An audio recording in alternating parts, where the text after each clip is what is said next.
Percy's passengers. Percy was talking to James in the shed at the big station. My God was telling me how lonely he gets in his van. I think he ought to take some passengers sometimes. It might cheer him up. He's not allowed to do that, said James virtuously. It's against the regulations. Guards are important, and passengers might distract them, so that they couldn't look after the train properly. Oh dear, said Percy. Yes, I suppose they might. They do it on the Midland, put in Gordon. Someone told me about it when I went to Carlisle with that special, but they don't do it on the other railway. It's on some preserved line where they haven't got any coaches. You see, James, said Percy triumphantly. Oh, well, if they haven't any coaches, that's different, James huffed. I'm sure the Fat Controller wouldn't approve, though. Pooh, replied Percy cheekily. Little you know. He puffed away to collect some trucks from the harbour. Meanwhile, on the branch line, some passengers got out of Henrietta at the station by the airfield. They all went through the ticket barrier, except for two, a man and a woman. "Ah," said the ticket inspector when he looked at their tickets, "you've come too far. You should have got out at the last station." The passengers looked at him. Then they looked at each other and shook their heads. "The last station," the ticket inspector repeated, slowly. "You must go back there." There was a pause. Then the man said something to his wife in a language the ticket inspector didn't understand. He asked the porter to bring the station master.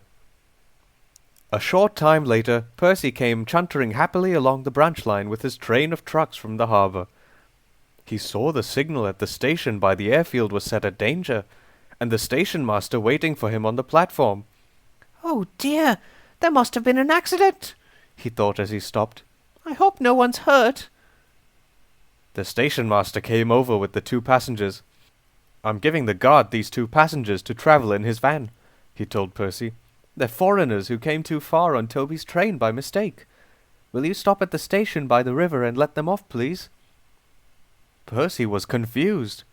Passengers? He asked, when the guard had taken them away. But this is a goods train. "That's right, Percy," said the station master. "They're going to travel with the guard in his van." "But James says it's against it's not allowed, sir." The station master laughed.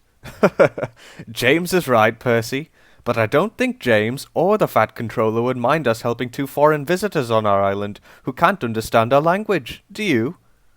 That made it all right, of course. The guard saw that his visitors were as comfortable as he could make them in his van, and when, a few minutes later, they reached the station they wanted, they came to the front of the train to see Percy. They nodded and smiled and shook hands with the driver and fireman. Then the guard showed them to a taxi, which was waiting to take them on the rest of their journey. A few weeks later, a parcel arrived with brightly colored foreign stamps on the wrapping. Inside were warm new scarves and gloves for Percy's driver, fireman, and guard, and a letter addressed to the Fat Controller, saying how splendid his railway was. Percy was proud, but he didn't tell James. It might make him jealous, he said to himself, and that would never do.